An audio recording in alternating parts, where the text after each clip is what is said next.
अस्सलाम वालेकुम नाज़रीन, प्रोग्राम में आपको खुशामदीद कहते हैं। सोमवार का दिन 25 नवंबर 2024 और आज हमारा पहला प्रोग्राम है। नाज़रीन, कहने को तो ये शहर इक़्तिदार है, लेकिन चंद दिनों से ये शहर इक़्तिदार की बजाय ये शहर एहतजाज बना हुआ है। कम से कम पिछले 2 दिन के दौरान यहाँ पे तमाम आमदोरफ्त जो है विद इन सेक्टर्स रावलपिंडी और इस्लामाबाद के दरमियान, रावलपिंडी के जो अंदरून खाना पास इस्लामाबाद के मुख्तलिफ सेक्टर्स थे, अगर आपने किसी दूसरे सेक्टर में जाना है तो काफ़ी मुश्किलात हैं। सो आज मैं जब दफ्तर आ रहा था चौधरी साहब, लाहौर से मैं हमारे साथ मौजूद है चौधरी साहब, तो मुझे हसन अयूब की कॉल आई कि ये एयरपोर्ट के करीब इनकी रिहाइश गाह है, को मुझे बड़ी मुश्किल पेश हो रही है दफ्तर आने में, तो कोई कोशिश करें कि इर्द गिर्द किसी होटल का अगर बंदोबस्त हो जाए। तो मैंने कहा कोई मसला नहीं है, आप दफ्तर आ जाएं, तो दोनों भाई हम जो है मेरे कमरे में कोई यहाँ पे बिस्तरा लगा लेंगे, ब्यूरो चीफ के कमरे में, कोई मसला नहीं है। तो हालात तो काफ़ी ख़राब है।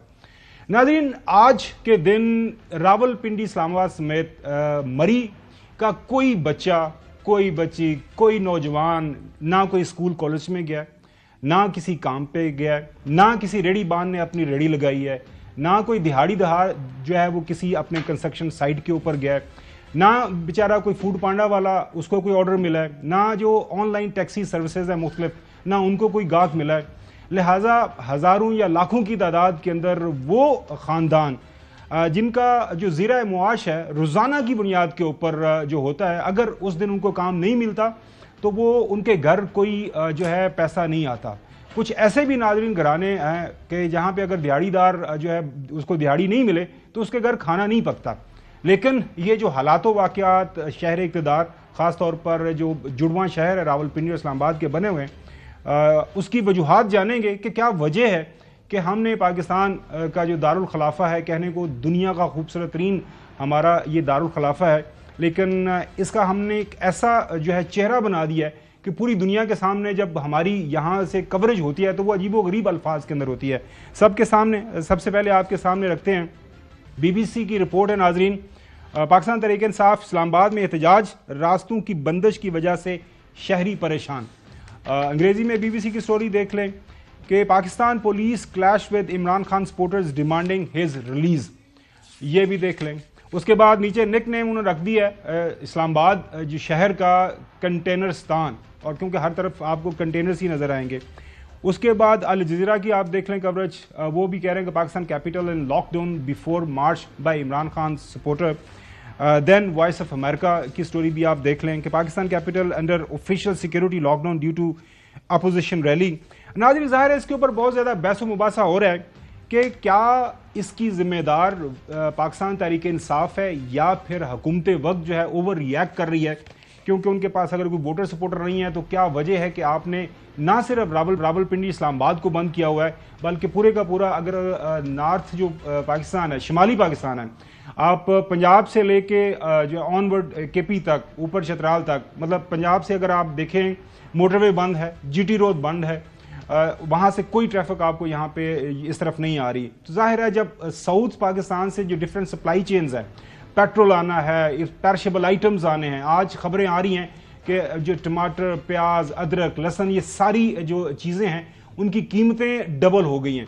और अगर यही हालात वाक़यात जारी जो सारी रहते हैं तो जाहिर है ये और ज़्यादा हालात ख़राब होंगे। अब देखते हैं कि अगले 24 घंटों के दौरान ये जो इस वक्त क्राइसिस बना हुआ है, ये जो सियासी टेंशन है, इसका हल निकलता या नहीं निकलता। हसन अयूब के पास एक्सक्लूसिव स्टोरी है, वो बताएंगे कि हालात किस तरफ जा रहे हैं। लेकिन सबसे पहले काम शुरू करते हैं कि वजह क्या बनी मौजूदा टेंशन की। मौजूदा टेंशन की नाजरीन वजह बनती है, पहले चलन जो भी मुकदमात थे, फरवरी 8 के इंतखाबात होते हैं। फरवरी 8 के जब इंतखाबात होते हैं उसके ऊपर पाकिस्तान तहरीक इंसाफ ये दावा करती है कि लोगों ने वोट तो हमें दिया है, लेकिन हमारी जो संदूकड़ी है या हमारे जो बैलेट बॉक्सेस है उसे वोट हमारा निकला, लेकिन नतीजा जो है वो दूसरों को दे दिया गया है। अब पाकिस्तान का जो कानून है, पाकिस्तान का जो आइन है, वो एक बड़ा सीधा रास्ता प्रोवाइड करता है। आर्टिकल 225 है नाजरीन, उसके तहत सिर्फ वाहिद हल, अगर किसी इंतखाबी नताइज के ऊपर तनाज़ा खड़ा हो जाता है तो वो इलेक्शन ट्रिब्यूनल है। और इलेक्शन ट्रिब्यूनल जो है उसका सेक्शन 148 सब सेक्शन 5 बहुत वाज़ेह है इलेक्शन एक्ट 2017 का कि 180 दिन के अंदर अंदर जो है उस इंतखाबी तनाज़े का एक उम्मीदवार को अगर शक है, उसको ये खदशा है कि मेरा जो है नतीजा चोरी किया गया है, तो वो पिटिशन कर सकता है। तो इलेक्शन ट्रिब्यूनल को 180 दिन के अंदर वो नतीजा सुनाना है, उसके ऊपर अगर कोई तनाज़ा है। पिछले दिनों फाफन की एक रिपोर्ट आई, वो आपके सामने रखते हैं। नाज़रीन, फाफन की रिपोर्ट ये कहती है कि मुल्क भर में 23 इलेक्शन ट्रिब्यूनल्स बने हैं। उनके ज़ेर समात 370 इंतखाबी उज़रदारियों में से अब तक 60 वो निपटाई गई हैं। और इलेक्शन एक्ट के तहत वही जो मैंने अभी आपको अर्ज़ किया कि 180 दिन के अंदर ये मामला तय होना था। अभी तक नाज़रीन 9 महीने हो गए हैं और फरवरी के इंतखाबात को सिर्फ 17% उज़रदारी हुई हैं। इसके साथ साथ नाज़रीन एक जो बयान हमारे सामने आया है वो है वज़ीरे हमारे जो फाइनेंस मिनिस्टर हैं उनकी तरफ से बयान आया है। वो बयान ये कहता है कि इस वक्त पाकिस्तान के अंदर जो अखराजात हैं और ख़ासतौर पर जो नुकसान हो रहा है वो कितना है। वज़ीर ख़जाना मोहम्मद औरंगज़ेब साहब ये फरमाते हैं कि PTI के हालिया एहतजाज के बायस मुल्क की मुआशी तौर पर एक रोज़ में 190 अरब से ज़्यादा का नुकसान हो रहा है। नाज़रीन, मजीद उसको एक्सप्लेन वो इस तरह करते हैं कि मुआशी नुकसान पर एक मुसफ़ल जो रिपोर्ट उन्होंने तैयार की है, GDP को रोज़ाना 144 अरब रुपए का नुकसान होता है। मजीद उसकी तशरीह करते हुए ये बताते हैं लॉकडाउन एहतजाज की वजह से टैक्स वसूलियों में भी कमी होती है, कारोबार में रुकावट से बरामदात मुतासर होती है, जो अमना है उसको बरकरार रखने के लिए सिक्योरिटी पर अजाफी अखराजात नाज़रीन वो भी ज़ाहिर है वो भी बर्दाश्त करने पड़ते हैं। IT और टेलीकॉम के शोबे में होने वाले मुआशी नुकसानात इसके अलावा भी हैं जिनकी बंदिश से समाजी तौर पर भी मनफी असर पड़ता है। मजीद उनका यह कहना है कि हड़ताल के बायस जो बरामदात में कमी से रोज़ाना 26 अरब रुपए का नाज़रीन नुकसान होता है। वज़ीर ख़ज़ाना साहब ये भी बताते हैं कि जो है सरमायाकारी जो मुतासर होने से रोज़ाना 3 अरब रुपए का नुकसान होता है। फिर उनका कहना है कि जो ज़री शोबा है नाज़रीन एग्रीकल्चर सेक्टर, वहाँ पे 26 अरब रुपए का नुकसान डेली बेसिस पे होता है। तो ये वज़ीर ख़ज़ाना साहब की रिपोर्ट है। सनती शोबे में भी वो कह रहे हैं कि 20 अरब रुपए से ज़्यादा का नुकसान रोज़ाना की बुनियाद पे होता है। वापस आते हैं जो लड़ाई की वजह बनी हुई है। हमारे साथ अहमद बिलाल साहब मौजूद हैं। इनका जुमे को मैंने देखा आर्टिकल, सॉरी एक दिन पहले इतवार को मैंने देखा, डिलेड इलेक्टोरल जस्टिस वो बता रहे हैं। इसके अंदर वो आर्टिकल 225 का भी जिक्र करते हैं, सेक्शन 148 का भी जिक्र करते हैं कि ये चूंकि एक तनाज़ा खड़ा हुआ है इस वक्त हुकूमत वक्त और अपोजिशन जो पाकिस्तान तहरीक इंसाफ के दरमियान, जिसकी वजह से ये सारी लड़ाई आगे बढ़ रही है। बहुत शुक्रिया सर। ये बताइएगा कि वजह तो बुनियादी यही है, अब हल यहाँ पे नहीं हो पा रहा। बुनियादी जिम्मेदारी आप इलेक्शन कमीशन के सर डालेंगे, अदलिया के सर डालेंगे, हुकूमत के सर डालेंगे। अपोजिशन कहती है कि जी हमारे तो जो इलेक्शन ट्रिब्यूनल्स बने थे वो भी नहीं बने, वो भी नहीं काम कर रहे, तो हम कहाँ जाएं, किधर जाएं? अहमद बिलाल साहब। बहुत शुक्रिया जनाब। गालिबन आप मेरा इतवार के जो छपा हुआ आर्टिकल है उसका जिक्र कर जी जी, इतवार वाले दिन छपा है, बिल्कुल जी जी। देखिए उसको बुनियादी तौर पे वैसे तो खैर एक ओवरऑल पिक्चर में देखा जाए तो बहुत से कसूर हुकूमत के हैं और हुकूमत की वो ठीक नहीं की है, लेकिन इस मामले में ये जो पर्टिकुलर केस है जिसके अंदर लोगों की इलेक्शन पिटीशंस का बर वक्त फैसला नहीं हो पा रहा, ये मामला तो ट्राइब्यूनल्स के सपोर्ट हो चुका हुआ है। अब ट्राइब्यूनल्स के 6 महीने के अंदर फैसला करना है, ये लिखा हुआ है कानून के अंदर, और वो 6 महीने गुजर गए हैं और सिर्फ 28% जो पिटीशंस हैं उनका फैसला हुआ है। 100% टाइम गुजर गया और सिर्फ फैसला 28% का हुआ है। तो ये बड़ी परेशानी की बात है कि अदालतें अपने कानून के मुताबिक फैसले बर वक्त क्यों नहीं कर पा रही। इसकी जिम्मेदारी किसकी है? बुनियादी तौर पर तो उस ट्राइब्यूनल की है, और ट्राइब्यूनल जो है वो सिवाय 4 ट्राइब्यूनल्स के बाकी सारे ट्राइब्यूनल्स सर्विंग जजेस हैं हाई कोर्ट के।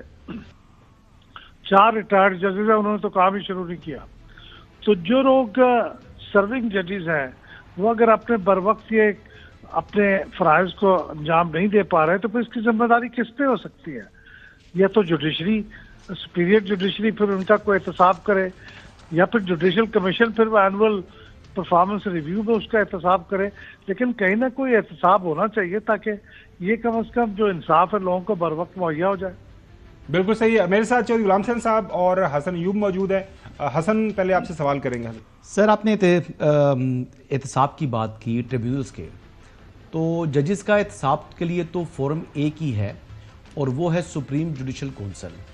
अब पूछना ये चाह रहा था कि साबिक चीफ जस्टिस उमरताब बंदियाल साहब ने इलेक्शन ट्रिब्यूनल का फैसला हो चुका था, फिर साबिक डिप्टी स्पीकर कासिम सूरी साहब का जब मामला आया तो उस पर हुक्म इम्तनाई जारी कर दिया और फिर वो स्टे ऑर्डर के ऊपर उनकी अपनी असम्बली की मुद्दत ख़त्म होगी लेकिन वो केस टेकअप नहीं किया गया। तो हमारे यहाँ तो अदलिया की एक आपको हिस्ट्री मौजूद है जिसमें वो इस तरीके से यानी इंसाफ के रास्ते में वो खुद ही सबसे बड़ी रुकावट बने रहे। तो क्या आप समझते हैं कि उनका भी एहतसाब होना चाहिए जिन्होंने ऐसा किया? देखिए, वो तो एक वसी तर अगर तराजू में देखें तो फिर सबका एहतसाब होना चाहिए, इसमें तो कोई इन प्रिंसिपल कोई दूसरी राय नहीं हो सकती। लेकिन चूंकि मैं एक स्पेसिफिक मौजू पे लिख रहा था और स्पेसिफिक मौजू पे कमेंट कर रहा हूँ, तो इस बारे में बिल्कुल आपकी बात दुरुस्त है कि सुप्रीम जुडिशल काउंसिल ये एहतसाब का फोरम है और उस सूरत में होना ये चाहिए कि अब ये लिखा हुआ है 26वीं आईनी तरमीम के अंदर कि ये एनुअल परफॉर्मेंस रिव्यू होगा और फिर जिन जजों के परफॉर्मेंस ठीक नहीं पाई जाएगी उनको फिर रेफर करेंगे वो सुप्रीम जुडिशल काउंसिल में ताकि उनके खिलाफ कोई तादीबी कार्रवाई अमल में आए। तो ये तो तब होगा जब ये साल पूरा हो जाएगा और उनका रिव्यू होगा। लेकिन इस तरफ तवज्जो दिलाना मकसद था कि इस वक्त जबकि ये लोगों का इंसाफ नहीं हो रहा तो लोग फ्रस्ट्रेट होके सड़कों पे आ रहे हैं, तो ये अदलिया की जिम्मेदारी नहीं है। अब हमें मालूम है कि सुप्रीम कोर्ट माजी में सुपरवाइज करके रही है हाई कोर्ट के जजों के कारकर्दगी को और उससे भी लोअर जुडिशरी की कारकर्दगी। अच्छा अहमद बिलाल साहब, ये तो इस बारे में कुछ नहीं कर सकते। बिल्कुल सही आप फरमा रहे हैं क्योंकि आइन जो है सेक्शन 148 आपने जिक्र किया अपने कॉलम के अंदर, उसका सब सेक्शन 5 2017 एक्ट पहले 120 दिन थे फिर 180 दिन कर दिए गए। तो अब ये जो 180 दिन की पाबंदी है उसके ऊपर कुल्ली तौर पर अमल दरामद करने के लिए क्या आइन के अंदर हमें कोई मजीद आर्टिकल डालना पड़ेगा, इलेक्शन एक्ट के अंदर डालना पड़ेगा कि एक पिटिशन लग गई या इसके एक पिटिशन किसी ने इंतहाबी उजरदारी फाइल कर दी तो उसका फैसला 180 दिन के अंदर होना है? हम देखते हैं कि नैब के जो केसेस हैं वो भी जो लिमिट से ओवरशूट कर जाते हैं और ये तो एक से ज्यादा केसेस हैं। एक हवाला दिया हमने, इससे देखा मुख्तलिफ अक्रॉस द लाइन। एक पॉलिटिकल पार्टी का 2008 में आपको याद होगा उस वक्त के चीफ मिनिस्टर शहबाज शरीफ साहब, वो तो पूरी उनकी टर्म ही गुजर गई थी। फिर ख्वाजा आसिफ साहब का केस चलता रहा, फिर मुख्तलिफ जो हमारे जो बड़े बड़े लीडरान के केसेस चलते रहे। तो इसके ऊपर पाबंदी किस तरह हम कर सकते हैं ताकि एक जज के पास जब ये केस जाए तो उसको पता हो कि मैंने 180 दिन के अंदर इसको निपटाना है, अगर मैं ये नहीं निपटाऊंगा तो फिर मेरा मुखासबा होगा। इस वक्त जो इलेक्शंस एक्ट 2017 है उसके अंदर तो बहुत वाज़ेह तौर पे चीजें लिखी हैं और बहुत वजाहत से चीजें बयान की हैं कि आपने एडजस्टमेंट इतनी दफा देना है, अगर फिर वो एडजस्टमेंट को मांगेगा फरीक तो उसके ऊपर 1 लाख रुपए जुर्माना भी करना है और ये टोटल एडजस्टमेंट का पीरियड इससे ज्यादा नहीं होगा। ये बड़ी तफसील से सारी बातें लिख दी हैं, लेकिन इसके ऊपर अमल दरामद तो फिर ट्राइब्यूनल ने करना है, यानी हाई कोर्ट के जज साहब ने करना है जो उस ट्राइब्यूनल के हेड है। तो अगर वो अमल दरामद नहीं करते तो फिर हुकूमत क्या करेगी? फिर तो यही है, सुप्रीम जुडिशल काउंसिल का रास्ता रह जाता है।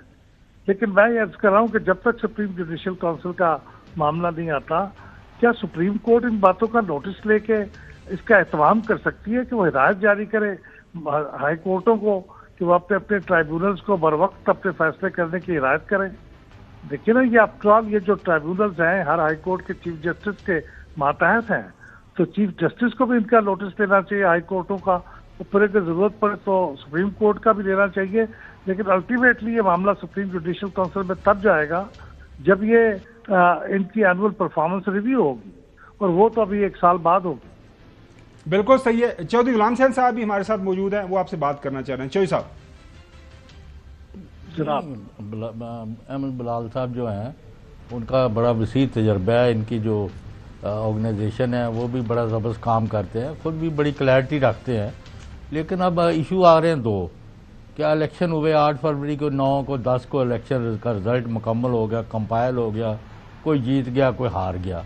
तो अब ये आप गली गली महल्ले महल्ले सड़कों पर खून खराबा करने के लिए और सारी, जैसे खावर घुमन साहब ने शुरू में लंबी तमहीद बांधी है कि वो रेड़े वाला भी नहीं आ रहा, वो रेड़ी वाला भी भूखा मर रहा है, दिहाड़ीदार भी मर रहा है, और जो दिहाड़ीदार नहीं है जो 20-20 लाख के सूट पहनते हैं, 100-100 करोड़ की कारोबार करते हैं वो भी भूखे मार रहे हैं, फलाना भी मार रहा है। ये जो इन्होंने वाकयात लिखे, भाई इलेक्शन हो गए, कबूल करो, अगले इलेक्शन का इंतज़ार करो। अब मारा मारी का माहौल बनाने का जो मंजरनामा है ये तो काबिल कबूल नहीं है। तो नंबर 2, भाई अगर आपके पास अमला नहीं है, आपके पास बंदे नहीं है जो इलेक्शन ठीक कराएं, तो फिर किसी और जगह से हमने इंपोर्ट तो नहीं करना, इधर ही आप कोई सिस्टम बनाए। नंबर 3, अभी तक तो ट्रिब्यूनल ही बने नहीं थे, तो उन्होंने 6 महीने फैसले कौन से करने थे। आपका कोई इरादा नहीं है इस मुल्क में इस्लाह का और मुल्क को आइन और कानून के तौर पर चलाने का। फाड़ लो मारा मारी, और यानी जिसकी भैंस, जिसका लाठी उसी की भैंस। Is there any accountability of anybody in Pakistan including me and to you sitting on this show? जी अहमद बिलाल साहब, देखिए हमारे यहाँ अकाउंटेबिलिटी तो हुई है। ये जो साबिक चीफ जस्टिस अभी रिटायर हुए हैं, जब वो चीफ जस्टिस नहीं बने थे तो वो उनकी बेगम कटहरे में खड़े किए गए थे। उनके ऊपर अच्छी खासी जिरा हुई थी, सुप्रीम जुडिशल काउंसिल में भी हुई, सुप्रीम कोर्ट में भी हुई। उनको बहुत बुरा वक्त उन्होंने देखा, तो ये उनकी अकाउंटेबिलिटी थी। ये बाद में उस पर सुरखरू हो गए वो अलग बात है, लेकिन हुकूमत वक्त ने तो उनको पूरी तरह से नापने का इरादा कर लिया था। तो अकाउंटेबिलिटी होती है लेकिन सिलेक्टेड होती है। ऐसे लोग जो पसंद नहीं आते उस वक्त की बस इक़्तिदार कुव्वतों का, उनका सिर्फ एहतसाब होता है। बाकी अगर आप हुकूमत के रास्ते में ना आए तो फिर आप जो मर्जी करते फिर एहतसाब नहीं होता। मैं एग्री करता हूँ, लेकिन ये यहाँ पे ये जो मामला है ना, ये जो इस वक्त हम डिस्कस कर रहे हैं वो ये है कि ये सारे ट्राइब्यूनल बन गए थे फरवरी के अंदर, सिवाय पंजाब के ट्राइब्यूनल्स के, वहाँ 2 बने थे, 6 बाद में बने अक्टूबर में। मैं तो उन 6 को गिन नहीं रहा, मैं तो उनको गिन रहा हूँ जो उन 6 के अलावा बाकी 17 ट्राइब्यूनल्स हैं जो बन गए थे फरवरी में। आज ये देखिए नवंबर में बैठे हुए हैं हम, 9 महीने गुजर गए हैं, लेकिन ये फैसला नहीं कर पा रहे सिवाय 28% पटिशंस का। तो इसकी तरफ मीडिया के थ्रू, आपके लोगों के थ्रू तवज्जो दिलाना मकसूद है कि अगर आप ये फैसले नहीं करेंगे तो फिर तंग आमद बजंग आमद होगा। फिर जो पार्टी एग्रीव्ड है वो फिर सड़कों पे आएगी। बुरी बात है सड़कों पे आना और जंग और जदल करना, लेकिन जब आप फैसला नहीं करेंगे, इंसाफ नहीं करेंगे, तो फिर क्या करेंगे लोग। बहुत शुक्रिया अहमद बिलाल साहब वक्त देने के लिए। नाज़रीन, वाज़े तौर पर उन्होंने जो बात बयान की है ना कि आइन के अंदर आपने एक रास्ता दे दिया, आपने जो है इलेक्शन एक्ट के अंदर एक्सप्लेन कर दिया कितनी जजमेंट देनी है, कितना टाइम लगाना है, 180 दिन का आपने तयन कर दिया। अब जजेस जो हैं उसमें रिटायर्ड जजेस भी आपने शामिल कर दिए। चलें, सिटिंग जजेस की ज़्यादा तादाद है, वो उन्होंने अभी काम ही नहीं शुरू कर दिया, नहीं अभी तक किया। तो मतलब यही है कि जो बाकी लोग हैं जो शुरू से बन गए हुए हैं, अब उनके सामने एक पिटीशन है, कुजा के कौन सही है कौन गलत है, आपके सामने एविडेंस है, एविडेंस की मौजूदगी में आप फैसला कर दें। जब फैसला हो जाएगा तो फिर जो सड़कों के ऊपर है उनके पास भी एक वजह नहीं मिलेगी बनेगी कि आप सड़कों के ऊपर क्यों मौजूद हैं। वो कहते हैं जी हमारे फैसले नहीं होते। हुकूमत का ये मानना है, वो कहना है कि जी हमने इलेक्शन ट्रिब्यूनल बनाने थे, जो हुकूमत कर सकती थी वो कर दिया। अब इलेक्शन कमीशन ऑफ पाकिस्तान एक इंडिपेंडेंट इदारा है, इलेक्शन ट्रिब्यूनल्स के जजेस साहिबान हैं वो खुद आज़ाद हैं, उनका जो कोड ऑफ कंडक्ट है बिल्कुल अलहदा से है। तो फिर जाहिर है हल किसी ना किसी जगह से तो निकलना है। तो बड़ा ज़रूरी है कि आइन और कानून के मुताबिक ये सारे मामला तय हों, ताकि ये जो वजह है लड़ाई की वजह वो जो आम किसी भी एक सियासतदान को उसका तलब किसी भी पॉलिटिकल पार्टी से उसको ना मिला। आप कुछ कहना चाह रहे हैं? मैं ये कहना चाह रहा हूँ कि अब जो एहतजाज हो रहा है, अगर आप कह रहे हैं कि जी 8 फरवरी के इंतखाबात के तनाज़े की वजह से हो रहे हैं, तो उसके लिए तो फिर उनका मार्च जो है वो ट्रिब्यूनल्स के खिलाफ होना चाहिए ना, वो हुकूमत के खिलाफ तो नहीं हो सकता। लेकिन ये एहतजाज तो हुकूमत के खिलाफ कर रहे हैं ना, और आप भी इस्लामाबाद में रहे हैं सिटिंग के लिए, तो सिटिंग ठीक है कर लें। तो इससे इलेक्शन ट्रिब्यूनल की सेहत पर क्या असर पड़ेगा उनके सिटिंग से? वो तो एहतजाज हुकूमत के खिलाफ है, इलेक्शन ट्रिब्यूनल का तो कोई इशू नहीं है। अब तो असल बात ये है कि ये सिटिंग करना चाह रहे हैं, उसके ऊपर हम ये असल बात है कि ये सिटिंग जो है ये रिहाई के लिए सियासी कैदी करार देते हैं, जो कि एक्चुअली उनके ऊपर मुकदमात हैं, कुछ में कन्विक्शंस हुई हुई हैं, कुछ केसेस जो है ऑलरेडी ट्रायल जो है इन प्रोग्रेस है, तो उसकी रिहाई का इशू है। बात क्या बताते हैं, नीयत बीच में क्या है, अब देखिए क्या होता है। तफसील से बात कर रहे हैं नाज़रीन, जो 3 डिमांड्स हैं वो आपके सामने ही हैं। वो यही कहते हैं कि सबसे बड़ी डिमांड उनकी ये है कि 8 फरवरी को जो हमारा नतीजा चोरी किया गया था, ये PTI का दावा है, वो हमें वापस मिले, और उसका तरीकाकार आइन के अंदर एक ही है, इलेक्शन ट्रिब्यूनल्स का, उसी के जरिए आगे बढ़ना है। फिर वो ये भी कहते हैं कि चूंकि हमारी मेजॉरिटी को माइनॉरिटी के अंदर कन्वर्ट किया गया और चूंकि हमें माइनॉरिटी में धकेला गया और जो मेजॉरिटी के अंदर बकौल पाकिस्तान तहरीक इंसाफ के वो हमारा चोरीशुदा मैंडेट लेके आए हैं, उन्होंने अपनी मर्जी की कानून साजी कर ली है। बकौल पाकिस्तान तहरीक इंसाफ के जो 26वीं आईनी तरमीम है वो कह रहे हैं कि उससे उन्होंने जो है सुप्रीम कोर्ट ऑफ पाकिस्तान को उज़्वे मअतुल बना दिया है, तो ये भी उनका दावा है। फिर तीसरी डिमांड है उनकी रिहाई की भी जाहिर है, वो कह रहे हैं कि हमारे खिलाफ सियासी, जो अभी हसन ने बात की, सियासी मुकदमात बनाए गए हैं, लिहाजा हमें रिहाई चाहिए। ये जो सारा मामला है इसके ऊपर बात करेंगे after the break. Welcome back नाज़रीन। पाकिस्तान तहरीक इंसाफ का जो मार्च है वो कर रहे हैं और जो धरने के अंदर उन्होंने कन्वर्ट करना है, उनकी स्ट्रेटजी अभी तक तो यही सामने है कि वो आहिस्ता आहिस्ता आ रहे हैं, स्लो एंड स्टडी रास्ते में हैं। पंजाब मेरे ख्याल में एंटर हो गए हैं, जो लेटेस्ट इतलात हैं केपी से, जो मेन जो बड़ा काफिला है। बाकी पंजाब के अंदर लाहौर से और दाएँ बाएँ आगे जो मुख्तलिफ अजला हैं सेंट्रल और नॉर्थ पंजाब के अंदर, वहाँ पे तो कोई बंदा वो अभी बज़ाहिर तो हमें नज़र नहीं आया। अब आने वाले दिनों के अंदर क्या कोई काफ़िले निकलेंगे जी, ये चौधरी साहब से हम जानेंगे। आज मुलाकात हुई है बैरिस्टर सैफ जो कि स्पोक्स पर्सन है, आप उन्हें कह सकते हैं वज़ीर इत्तलात हैं केपी के, और साथ उनके मौजूद थे बैरिस्टर गोहर जो कि एक्टिंग चेयरमैन है पाकिस्तान तहरीक इंसाफ के। उनकी मुलाकात हुई है बानी पीटीआई के साथ। जब वो वहाँ से बाहर निकले हैं तो उनसे सवाल किया गया कि क्या बातचीत हुई, क्या मामला आपके तय पाए हैं, कुछ बताएं। उनका जवाब सुनिए। बानी पीटीआई से मुलाकात हुई सर आपकी? मुलाकात मेरी हुई है, लेकिन सिर्फ रास्ते को सर एहतजाज पे कोई गुफ्तगू हुई हो सर? जी सर, देखो एहतजाज का कॉल खान साहब का एहतजाज का कॉल है, वो फाइनल है, उन्होंने कॉल किया है। सर कॉल ऑफ कर रहे हैं या नहीं? क्या ऐसी कॉल ऑफ वाली बात ही नहीं। तो सर जो मुज़ाकरात चल रहे हैं उस पर कोई अपडेट सर? वो इंशाल्लाह ताला देखो आप जाते हैं तो बात करते हैं। हाँ इंशाल्लाह ताला अब जाते हैं तो बात करते हैं।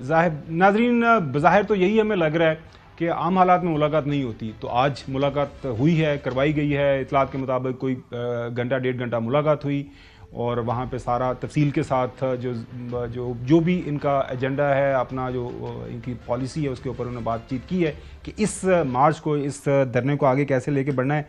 आपके पास खबर क्या है, क्या होने जा रहा है आइंदा 24 घंटों के दौरान, 1-2 दिन के दौरान? कोई जान छुड़ा रहे हैं या तुसी मेरे नाल इत्थे मेरे दफ्तर सोना तुसी? और उनका शॉट चला रहे हैं जब वो डांट खा के निकले हैं। अच्छा, जेल से डांट खा के निकले? किससे? जेलर ने डांटा? नहीं, बानी चेयरमैन ने। अच्छा, क्यों? अच्छी खासी क्लास ली है। क्या? जी अच्छा डांटा इनको। और देखे ना वो बैरिस्टर सैफ साहब ने तो कैमरे की तरफ मुंह नहीं किया। और ये है जी कि इन्होंने वही बात की, एहतजाज के हवाले से बताया कि सिंध नहीं निकला, पंजाब नहीं निकला तो सिर्फ खैबर पख्तूनख्वा निकला है। तो उसके ऊपर तो दोनों का ताल्लुक खैबर पख्तूनख्वा से है और दोनों तो इसलिए अपनी जो है वो प्रोजेक्शन भी कर रहे थे कि हमारे सूबे ने अच्छा जो है वो फिर दूसरों को भी जो आ जाते उनसे मुलाकात। डांट इसलिए पड़ी कि जब उन्होंने कहा कि इसको हवाले से अगर आगे भी फोर्स है, तसादुम का खतरा है, इस तरह की बात, तो इसको कॉल ऑफ, तो उन्होंने कहा जी नो, कॉल ऑफ नहीं होगा। लेकिन एक बात ये थी कि इमरान खान साहब ने जब सुना कि पंजाब और सिंध नहीं निकला तो उसके बाद वो परेशान हुए हैं, बहुत ज्यादा, खासे परेशान। मेरा बैठ के सुना है, कुछ सर पे हाथ रख लिया। मैं को एक्चुअल बात बता रहा हूं। नहीं, मैं आप अगर इसको जिस तरीके से करना चाहें, परेशानी तो जाहिर बात है, वो फाइनल कॉल है यार, हम तो फाइनल कॉल का बता रहे हैं कि खान साहब ये इसके बाद तो बहुत बड़ा नुकसान हो सकता है। जो इतलात हैं कि वो परेशान है। अब वो परेशान क्यों है? अब मैं तजिया, अब खबर नहीं। अच्छा। अब तजिया ये है कि हमेशा जब पीटीआई आती है इस किस्म के एहतजाज की कॉल में, धरनों में, पहले 126 दिन का धरना हुआ तो वो ढूंढ रहे थे कि हमें पतली गली में ले भागने के लिए ना, पहले बैठना तो बड़ा आसान होता है, मिल रही नहीं, बैठने की जगह मिलेगी उनको इस्लामाबाद में। उनको डी चौक मिल सकता है, उनको अडेरा जेल के बाहर के मकाम मिल सकता है, उनको वो तारीखी जो मंडी मवेशियां थी संजानी वाली वो जगह मिल सकती है, H9 वाला मकाम मिल सकता है, इन 4-5 मकाम देख लें, F9 पार्क मिल सकता है। पहला दे देंगे साड़ी जान धरना तो अब देखिए लोग बेचारे अस्पताल नहीं जा पा रहे। अभी जितना भी रेजिस्ट हो रहा है, जो कुछ हो रहा है, धरना तो होगा, ये मैं बता, धरना होगा। अच्छा चले, धरना होगा, हाँ मैं बता रहा हूँ, धरना होगा। अब जब धरने की जगह हुकूमत कम से कम जो है ना वो इजाजत नहीं देगी, लेकिन वो धरना हो जाएगा। अब धरना जब हो जाएगा तो ये कितने दिन का धरना है, सर्दी की लंबी रातें, तवील रातें हैं, और फिर यखनी भी शायद हो सकता है उनको वहां पर को बेचने वाला पहुंच जाए। इंतजाम भी करेंगे क्योंकि जी वो यखनी, वो आपको याद होगा कि जब मौलाना साहब आए थे तो पीटीआई ने इंतजाम किए थे, तो शायद ये भी कोई कंपैरिजन नहीं है जी, मौलाना का कंपैरिजन कोई हक साहब हमारे साथ मौजूद है। ऐसी जमात है जो गमला भी नहीं टूटता और सबसे मुनज़्ज़म जमात है, बेहतरीन अंदाज में वो करती है। ज़ियाउल हक साहब हमारे ब्यूरो चीफ पेशावर से मौजूद हैं, उनसे जानते हैं ये जो मुलाकात हुई है, जाहिर है वहाँ बैरिस्टर साहब भी मौजूद थे, उनके साथ उनके राब्ते हैं, तो क्या खबर अंदर से निकली है ज़िया? जी, जो बैरिस्टर सैफ और बैरिस्टर गौहर के बारे में बताया जा रहा है कि उनसे रब्ता किया गया था और ये बताया जा रहा है कि वफाकी वज़ीर दाखिला का, क्योंकि पहले से ही रब्ता था उनसे, तो उन्होंने बताया जा रहा है कि उन्होंने एक ऑफर दी है कि आप बी चौक पे धरना न दें बल्कि किसी और मकाम पे धरना दें, क्योंकि इस्लामाबाद हाई कोर्ट का फैसला भी आ चुका है, तो उस तनाज़ुर में हम आपको फैसिलिटेट कर देंगे अगर आप बी चौक से हट कर कहीं और पर धरना दें। तो उस पे जो है तो वो बताया जा रहा है कि उन्होंने बानी चेयरमैन से मुलाकात की है, और चूंकि इससे पहले तो इनको इजाज़त नहीं थी कि वो बातचीत कर सकें, तो अब इनको इजाज़त दी गई है कि वो बातचीत को आगे बढ़ाएं। लेकिन साथ में ये भी है कि जो अब पीटीआई की अपनी शराइत है उस हवाले से भी जो है तो कहा गया है कि इस हवाले से भी आप उनसे पूछें कि इसमें क्या वो इस पे क्या अपनी नरमी इख्तियार कर सकते हैं या इस पे क्या वो ऑफर कर सकते हैं। तो क्योंकि इस वक्त जो कारकुनान हैं वो काफ़ी जोश में हैं और उनको संभालना मुश्किल हो रहा है, और बुशरा बीबी ने भी जिस तरीके से अपना खिताब में कहा हुआ है कि वो कोई भी वापस चला जाए तो चला जाए, लेकिन मैं वापस नहीं जाऊंगी, तो मैं आखिरी वक्त तक वहां पर मौजूद रहूंगी, तो इस वजह से कारकुनान जो है तो काफी जोश में है। तो पीटीआई की क़यादत के लिए हाँ वो मुश्किल है। मैं आता हूँ आपके पास चौधरी साहब, आपके पास कोई क्या खबर है कोई, क्योंकि पंजाब से तो मेरे ख्याल में कोई ऐसे हमें नजर नहीं आया बड़ा जलसा, कोई रैली, कोई लोग हमें इस्लामाबाद की तरफ आते हुए, और अगर इस मामले का हल होना है खुश असलूबी के साथ, सुलह सफाई के साथ, तो क्या कोई खैर खबर है आपके पास? नहीं, मेरी कोई खबर नहीं, आपके पास ये सारा कुछ वो डिस्कस करें। मैं अब जो मेरी राय है वो आपको बड़ी अच्छी तरह पता है। तो अगर मैं ही नहीं गया लाहौर से और यहाँ लाहौर से शो में बैठा हूँ, तो इसका मतलब लाहौर में से कोई गया नहीं, पंजाब में से कोई भी नहीं गया, सिंध से भी कोई नहीं गया, बलूचिस्तान से कभी कोई नहीं आया, लेकिन वहाँ से भी जो काफिले आया वो भी आपके सामने है। और मुझे ये भी बता दें कि केपी में से इतने लाखों बंदे कहाँ से आ गए। सिर्फ ये कोई आप थोड़ा सा ना खावर साहब तसब की आने को तार के ना थोड़ा वहाँ घुमा फिरा करें लोगों में, मैं और इंक्यूज करें कि कौन कहाँ से आया है। आपकी हर दफा राय गलत होती है, हर दफा आप झूठ पर झूठ बोलते जाते हैं, फिर शर्मिंदा नहीं होते। इसलिए मुझे तो ना ही बुलाएं और just wait for the result. अच्छा चौधरी साहब, मैं आपके पास आता हूँ, लेकिन वो आपने वो कायद को मरी क्यों भिजवा दिया है रायवंड से? वो पता चला स्पेशल हेलीकॉप्टर से। मैं यही पूछना था अच्छा कि वो हेलीकॉप्टर पर क्यों बुलाया जब ये नीचे तो कोई बंदा ही नहीं गया, तो क्या मसला है आपका? वो सुना है कि गड़ियाल कोई हेलीपैड है, वहाँ पे उतरे हैं, उसके बाद वहाँ से वो अपने कश्मीर पॉइंट जो उनका घर है वहाँ पहुँचे। अब खाली सड़कें कोई मसला नहीं था तो आराम से आते, मेरे ख्याल में शायद कोई वो कोई उसकी वजह से। तुसी चाहते हो कि लंदन बन जाए, लाहौर भी और इस्लामाबाद भी और मरी भी? नहीं बिल्कुल नहीं हम चाहते। मैं इस पे हम जरूर बात करें। का वैसे प्रोटेस्ट मानने वाली बात। अच्छा हाँ, it was a good protest. अच्छा चलें, लंदन का प्रोटेस्ट जो है उसका 100वां हिस्सा भी जो है ना, 1000वां हिस्सा भी पंजाब में नहीं निकला। अच्छा 1000वां हिस्सा जो है ना, बल्कि 10,000वां हिस्सा भी पंजाब में नहीं निकला। और अगर किसी को वहां से निकलता हुआ नजर आया है तो फिर वो उकाबी नजर, मैं तो उसके लिए रश कर सकता हूँ। अच्छा अब ज़ियाद ये बताइएगा कि जो करम एजेंसी वाला मामला है, अभी तक की इतलात के मुताबिक हलाकतें कितनी रिपोर्ट हुई हैं? जो सूबाई हुकूमत की तरफ से ये बताया जा रहा है कि वहाँ पे जो कबाइल हैं वो कोई किसी मुआहदे के ऊपर कोई बातचीत करने के लिए कोई तैयारी उनकी तरफ से हमें दिखाई दी है, वो रजा हुए हैं, कोई रजामंदी उन्होंने दिखाई है। तो क्या खबर है वहाँ से, पारा चनार से? जी, कशीदगी तो बदस्तूर वहाँ पर है अभी तक। गो के दोनों जो बड़े फरीक हैं उनसे जो अलग-अलग मुलाकात की है, जो वज़ीर आला खैबर पख्तूनख्वा अमीन गंडापुर ने जो जरगा तश्कील दिया था जिसमें चीफ सेक्रेटरी थे, आईजी थे, इसके अलावा पीपल्स पार्टी के साबिक मेंबर कौमी असम्बली जो कोरम से थे, पारा चनार से, वो इसमें शामिल थे, और 2 सूबाई वज़रा शामिल थे जिसमें ब्रेस्टर इसमें 2 सूबाई वज़रा भी इसमें शामिल थे जिसमें तर्जुमान भी सूबाई हुकूमत के थे। तो वो उन्होंने जो मुज़ाकरात किए तो वो मुज़ाकरात के 2 दौर हो चुके हैं और एक तीसरा दौर को हार्ट में अभी होना है, लेकिन आज वो नहीं हो सका, गलबन कल बताया जा रहा है। और इस हवाले से आज मेरी एक आला सरकारी एहलकार से भी बात हुई है जो कि इस जरगे में शामिल थे, और वो अपनी एक रिपोर्ट भी मुरतब कर रहे हैं जो कि वफाकी और सूबाई हुकूमतों को पेश की जाएगी। और उस रिपोर्ट में ये है कि उन्होंने 3 ऐसी जो है तो नुकात को निशानदेही की है जिसकी वजह से वहाँ पर इशू चल रहा है। एक तो ज़मीन का इशू है, कोई 100 कनाल ज़मीन है, मुख्तलिफ जगहों पे है, तो उस पर हमेशा से एक 6 दहाइयों से वहाँ पर लड़ाई जारी है। तो उसका हल के लिए भी कोई वो सोच रहे हैं कि किसके लिए भी कोई रिकमेंडेशन दें। वो कि पहले से भी एक रिकमेंडेशन वहाँ मौजूद है जो कि महकमा दाखिला ने दी हुई है कि वहाँ पे ज़मीनों की जो वो डिमार्केशन है वो कैसे होनी चाहिए, तो वो उसका भी है। और दूसरा सबसे बड़ा जो इशू इस वक्त आ रहा है, चूँकि कुरम का जो बॉर्डर है वो 3 जगहों से जो है तो अफगानिस्तान के साथ लगता है, तो और अफगानिस्तान के 3 सूबे जो है तो कुरम के बॉर्डर के साथ मुंसलिक है। तो उस हवाले से ये भी तशवीश वहाँ पर ये पाई जा रही है कि जो दोनों बड़े फरीक हैं उन दोनों बड़े फरीकों की सोच से ताल्लुक रखने वाली जो तंजीमें हैं, जो दहशतगर्द तंजीमें हैं, वो काफ़ी मुतहरिक हो गई हैं वहाँ पे। तो उस तंजीमों के हवाले से मकामी आबादी भी परेशान है, और ये कहा जा रहा है कि यहाँ से किसी तरीके से, ये रिपोर्ट में भी गालिबन इसको पेश किया जाएगा कि वहाँ पर वेपनाइजेशन होनी चाहिए। तो वहाँ पे उसके लिए जो है तो पूरा एक तरीक़ाकार मुरतब किया जाएगा कि किस तरीके से वहाँ पे जो है तो असला लोगों से लिया जाए। बिल्कुल सही। एक सवाल कर लूं? हाँ, ये हसन कोई सवाल करना चाह रहे हैं आपसे। जिया भाई ये बताइएगा कि बड़ा नाखुशगवार वाकया हुआ, और जैसे आप डी वेपनाइजेशन की बात कर रहे हैं, ये तो बड़ी अच्छी पेशरफ्त है, तो इसकी कामयाबी की कोई उम्मीद रखें? और क्या जो अमन है वहाँ पर, जो मौजूदा जो आग भड़की हुई है, इसमें अमन के हवाले से कोई उम्मीद रखें? कोई उम्मीद की किरण आपको दिखाई दे रही है वहाँ के हालात को देखते हुए?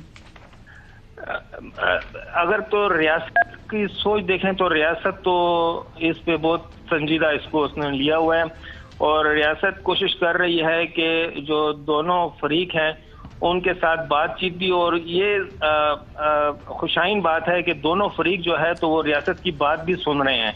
और ये भी सुनने में आ रहा है कि वहाँ की जो आम आबादी है वो चाह रही है कि वहाँ से कुरम को असले से पाक किया जाए। लेकिन असले से पाक करने का मसला ये है, खदशा ये है कि एक फरीक से अगर असला लिया जाए तो वो दूसरे फरीक के पास असला होता है, तो फिर वो जंग शुरू हो जाती है। तो अब उसके लिए एक हिकमत अमली फिर सोच विचार शुरू हुई है कि किस तरीके से वहाँ पे असले से इन इलाकों दोनों फरीकों से बिल्कुल सही है, बड़ा जरूरी है। ये सारे जो इकदाम ज़ियाउल हक आप बता रहे हैं हुकूमत वक्त को लेने चाहिए, सूबाई हुकूमत की जो जहाँ पे उनको मदद इमदाद चाहिए, तो लेकिन कुरम एजेंसी जाहिर है उसकी स्ट्रेटेजिक जो पोजीशन इस तरह की है कि अफगानिस्तान के साथ बॉर्डर एक सेंसिटिव एरिया है, तो जो भी लाए अमल बनाया जाए उसके ऊपर फिर कुल्ली तौर पर अमल दरामद हो। नाज़रीन ब्रेक की तरफ जाते हैं, ब्रेक के बाद बात करेंगे कि ताहियात कायद मरी के अंदर क्यों मौजूद हैं।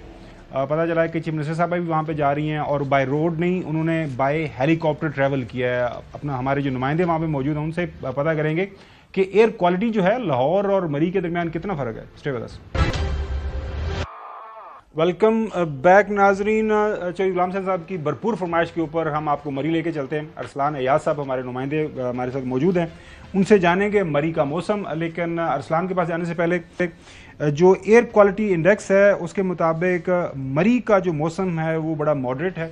वहाँ पे जो नंबर है वो 91 बताया जा रहा है क्वालिटी ऑफ जो एयर क्वालिटी इंडेक्स के ऊपर, जो कि मॉडरेट है, मतलब ज़्यादा थोड़ा सा ऊपर है, लेकिन ठीक है सेहत के लिए। लेकिन लाहौर में अभी भी 158 है, अनहेल्दी सेहत के लिए जो है वो ठीक नहीं है लाहौर की आबो हवा। तो चौधरी साहब मैं आपके पास आता हूं, पहले अरसलान से बात करता हूं। अरसलान ये बताइएगा कि हेलीकॉप्टर पे आने की वजह आपको कुछ पता चली है कि ये जो रोड्स बंद हैं उसकी वजह से, या फिर उन्होंने कहा कि जल्दी क्या इतना लंबा सफर तय करना है? अरसलान जी सर, उसकी जो हेलीकॉप्टर यूज करने की बुनियादी वजह है वो जो रोड है जगह जगह से बंद है, और कुल प्लाजा से भी और बाराकू बाईपास जो है वो भी बंद है। इस वजह से मियां साहब ने जो है वो हेलीकॉप्टर का इस्तेमाल किया है, और फिर गड़ियाल हेलीपैड से वो बजरिया अपनी सख्त सिक्योरिटी के अंदर जो है उनको पहुंचाया गया अपनी रिहाइश का जो है की कश्मीर पॉइंट के ऊपर। अच्छा, ये कश्मीर पॉइंट जो जगह है आम नाजरीन की समझ के लिए ज़ाहिर है बहुत सारे तो पाकिस्तानी वहाँ मरी नहीं गए, और दुनिया के अंदर भी पाकिस्तानी है वो जो देखते हैं हमारा प्रोग्राम। तो कश्मीर पॉइंट क्या एक मतलब फुल ऑफ ग्रीनरी है, वहाँ की जो टोपोग्राफी है वो थोड़ा सा एक्सप्लेन कर दें किस तरह की है।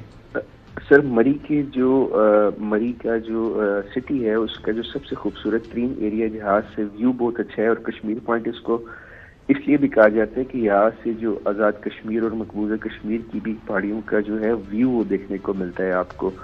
और यहाँ पर जो है इंतहाई खूबसूरत और दिलफरेब जो है वो नेचुरल यहाँ पे साइट है, जिसकी वजह से यहाँ पर प्रॉपर्टीज एक तो बहुत ज्यादा महंगी भी हैं और यहाँ पर बहुत पोश इलाका है, इसको मरी का समझ। बहुत शुक्रिया अरसलान। अच्छा गुलाम हसन साहब, ये समझे कि यूनियन का एवन फील्ड ही है, आपको क्यों एतराज हो रहा है कि वो वहाँ पे पहुंच गए हैं? ज़ाहिर है लाहौर के अंदर आपकी नहीं, जब बंदा ही कोई नहीं निकला तो फिर उनको हेलीकॉप्टर पर ट्रैवल करने की बाप बेटी को क्यों जरूरत पड़ी है? दो जवाब जी। मरी भी पंजाब है, हाँ, देखिए जी, आपको पता है कि और सारे लाहौर भी बिल्कुल सही है। हाँ जी जी, देखिए फितना ख्वारिज की जानिब से दहशतगर्दी के खतरात थे, जिस वजह से आपको स्पीड अप करनी पड़ी सिक्योरिटी। और ये खाली नेक्टा का थ्रेट अलर्ट नहीं था, बल्कि थ्रेट अलर्ट जो होम डिपार्टमेंट है खैबर पख्तूनख्वा का, उसने भी जारी की है। तो जब सिक्योरिटी है और हाई प्रोफाइल एक पर्सनैलिटी है, अगर उसने ट्रैवल करना है, सिक्योरिटी थ्रेट्स चल रही हैं मेजर सिटीज़ के अंदर, तो अगर वो चीफ मिनिस्टर के साथ ट्रैवल करते हैं तो उसमें कोई फर्क नहीं पड़ता। अपना घर है उनका, वैसे भी उनका अपना घर है। और बात ये देख लें कि जब क्या थे परवेज खटक साहब थे चीफ मिनिस्टर, तो इमरान खान साहब ने तो जो हेलीकॉप्टर था खैबर पख्तूनख्वा हुकूमत का, उसको तो रिक्शा बनाया हुआ था। अच्छा। और फिर आपको याद होगा फवाद चौधरी साहब जो कहते थे कि वो बनी गाला से हेलीकॉप्टर पर प्राइम मिनिस्टर आपने आते थे तो वो कहते थे 50 रुपए लीटर पड़ता है। आपको पता है कि 50 सारे एक जैसे नहीं, यहाँ पे आपको पता है हलीम भी जाया करती थी मरी। अच्छा, वो फिर आपको मालूम होगा, मुझे मालूम नहीं है, लेकिन जो बात मैं आपको बता रहा हूँ। अच्छा। अब उसमें इतना ही ज्यादा मिसयूज किया, फिर एक रेफरेंस बन रहा था उनके ऊपर। अच्छा जी, मिसयूज ऑफ जो खैबर पख्तूनख्वा का जो गवर्नमेंट हेलीकॉप्टर था, तो वो कुछ हमारे पास जो हमारी मेमोरी है ना वो फेड हो जाती है। अच्छा। इमरान खान की जब बारी आती है तो नवाज शरीफ साहब की बारी में तो हम खुद तैयार करके जो है ना वो उसको रन डाउन में शामिल किया होता है। तो वो रन डाउन जब शामिल कर रहे होते हैं तो फिर वो बातें क्यों भूलते हैं? सियासत आप क्या करें, उसी के नाम से शुरू करते हैं आप, उसी के नाम। आप देखो हम किसी और जगह आग लेके जाते हैं, आप कहते हैं मैंने डयाला जाना है, आप कहते हैं नहीं बानी पीटीआई